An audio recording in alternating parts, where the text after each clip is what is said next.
Levitiko Kapitulo 14. Paglilinis ng mga tao. At sinalita ng Panginoon kay Moises, na sinasabi, ito ang magiging kautusan tungkol sa may ketong, sa kaarawan ng kanyang paglilinis, siya'y dadalhin sa saserdote. At ang saserdote ay lalabas sa kampamento, at titingnan ng saserdote, at, narito, kung ang salot na ketong ay gumaling sa may ketong. Ay ipag-utos nga ng saserdote na ikuha siya na lilinisin, ng 2,000 malinis na buhay, at kahoy na sidro, at grana, at hisopo. At ipag-uutos ng saserdote, na patayin ang isa sa mga ibon, sa isang sisidlang lupa sa ibabaw ng tubig na umaagos. Tungkol sa ibong buhay, ay kanyang kukunin at ang kahoy na sidro, at ang grana at ang hisopo, at babasain pati ng ibong buhay, sa dugo ng ibong pinatay sa ibabaw ng tubig na umaagos. At iwiwisek niya na makapito doon sa kanya na lilinisin sa ketong, at ipakikilalang malinis, at pawawalan ang ibong buhay sa kalawakan ng parang. At siya na lilinisin ay maglalaba ng kanyang mga suot, at mag-aahit ng lahat niyang buhok, at maliligaw sa tubig, at magiging malinis, at pagkatapos ay papasok sa kampamento, datapwa at tatahan sa labas ng kanyang tolda na 7 araw. At mangyayaring sa ika-7 araw, ay muling mag-aahit ng lahat niyang buhok, sa kanyang ulo, at sa kanyang baba, at sa kanyang kilay, na anupat aahitin niya ang lahat niyang buhok, at kanyang lalaban ang kanyang mga suot, at kanyang paliliguan ang kanyang laman sa tubig, at magiging malinis. At sa ika-8 araw ay kukuha siya ng 2 korderong lalaki na walang kapintasan, at ng 1 korderong babae ng unang taon na walang kapintasan, at ng 1 handog na harina na 3/10 bahagi ng 1 epa ng mainam na harina na hinaluan ng langis, at ng 1 log na langis. At ihaharap ang taong lilinisin ng saserdoteng naglilinis sa kanya, at gayon din ang mga bagay na yaon, sa harap ng Panginoon, sa pintuan ng tabernakulo ng kapisanan. At kukuha ang saserdote ng isa sa mga korderong lalaki at ihahandog na pinakahandog sa pagkakasala, at ng log ng langis, at aalugan na pinakahandog na inalog sa harap ng Panginoon. At papatayin ang korderong lalaki sa pinagpapatayan ng handog dahil sa kasalanan at ng handog na susunugan, sa dako ng santuaryo, sapagkat kung paanong ang handog dahil sa kasalanan ay sa saserdote, gayon din ang handog dahil sa pagkakasala, bagay ng kabanal-banalan. At ang saserdote ay kukuha sa dugo ng handog dahil sa pagkakasala, at ilalagay ng saserdote sa pinggol ng kanang tainga niyaong lilinisin, at sa daliring hinlalaki ng kanyang kanang kamay, at sa daliring hinlalaki ng kanyang kanang paa. At kukuha ang saserdote sa log ng langis, at ibubuhos sa ibabaw ng palad ng kanyang kaliwang kamay. At itutubog ng saserdote ang kanang daliri niya sa langis na nasa kanyang kaliwang kamay, at magwiwisik siyang makapito ng langis ng kanyang daliri sa harap ng Panginoon. At sa lamabis sa langis na nasa kanyang kamay, ay maglalagay ang saserdote sa ibabaw ng pinggol ng kanang tainga niyaong lilinisin, at sa daliring hinlalaki ng kanyang kanang kamay at sa daliring hinlalaki ng kanyang kanang paa, sa ibabaw ng dugo ng dahil sa pagkakasala. At ang labis sa langis na nasa kamay ng saserdote, ay ilalagay nito sa ulo niyaong lilinisin, at itutubos sa kanya ng saserdote sa harap ng Panginoon.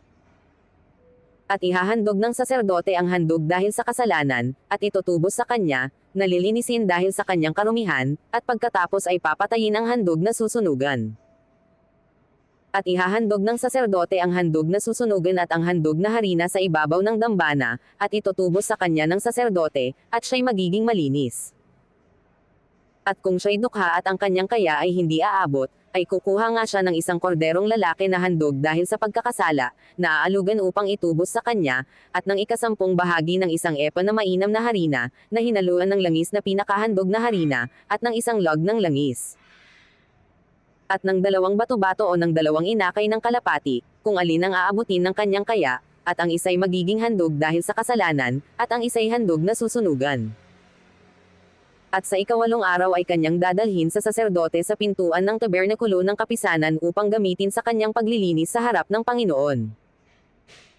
At kukunin ng saserdote ang korderong handog dahil sa pagkakasala at ang log ng langis, at aalugan ng saserdote na pinakahandog na inalog sa harap ng Panginoon.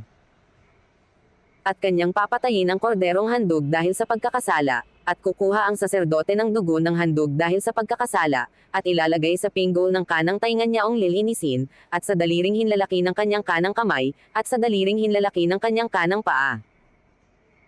At magbubuhos ang saserdote ng langis sa ibabaw ng palad ng kanyang kaliwang kamay. At makapitong magwiwisik ang saserdote ng kanyang kanang daliri, ng langis na nasa kanyang kaliwang kamay, sa harap ng Panginoon.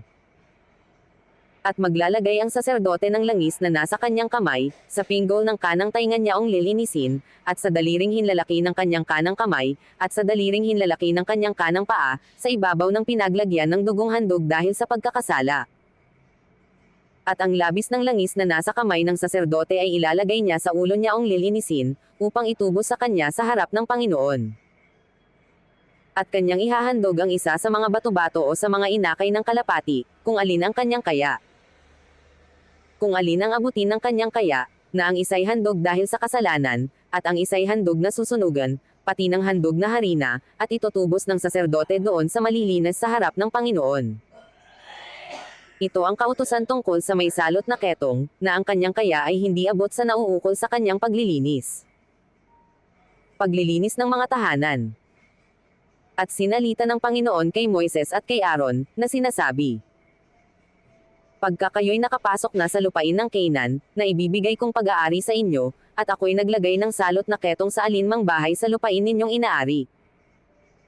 Ay yayaon ang may-ari ng bahay at magbibigay alam sa saserdote, na sasabihin, tila man din mayroong parang salot sa bahay. At ipag-uutos ng saserdote na alisan ng laman ang bahay bago pumasok ang saserdote na kilalanin ang tila salot, upang ang lahat na nasa bahay ay huwag mahawa, at pagkatapos ay papasok ang saserdote upang tingnan ang bahay. At titingnan ang salot, at kung makita ngang ang tila salot ay nasa mga panig ng bahay na may ukit na namerd, o namumula at tila malalim kaysa panig, ay lalabas nga ang saserdote sa bahay hanggang sa pintuan ng bahay at ipasasara ang bahay na 7 araw. At babalik ang saserdote sa ika-7 araw, at titingnan, at, narito, kung makita ngang kumalat ang salot sa mga panig ng bahay, ay ipag-uutos nga ng saserdote na bunutin ang mga batong kinarunan ng tila salot at ipatatapon sa labas ng bayan sa dakong karumal-dumal. At ipakakayas ang palibot ng loob ng bahay, at ang argamasang inalis na kineyes ay itatapon sa labas ng bayan sa dakong karumal-dumal. At magsisikuhan ng ibang mga bato, at ihahalili sa mga batong yaon, at magsisikuhan ng ibang argamasa at siyang ihahaplo sa mga panig ng bahay. At kung muling bumalik ang tila salot, at sumibol sa bahay, pagkatapos na mabunot ang mga bato, at pagkatapos makiyes ang bahay, at pagkatapos na mahaplusan ng argamasa, ay papasok nga ang saserdote at titingnan, at, narito, kung makita ngang ang salot ay kumalat sa bahay ay ketong na nakakahawa sa bahay, ito'y karumal-dumal. At jijibin niya ang bahay na yaon, ang mga bato at ang mga kahoy, at ang lahat ng argamasa ng bahay, ay dadalhin sa labas ng bayan sa dakong karumal-dumal. Bukod dito'y ang pumasok sa bahay na yaon ng buong panahong nasa sara ay magiging karumal-dumal hanggang sa hapon. At ang mahiga sa bahay na yaon ay maglalaba ng kanyang mga suot, at ang kumain sa bahay na yaon ay maglalaba ng kanyang mga suot.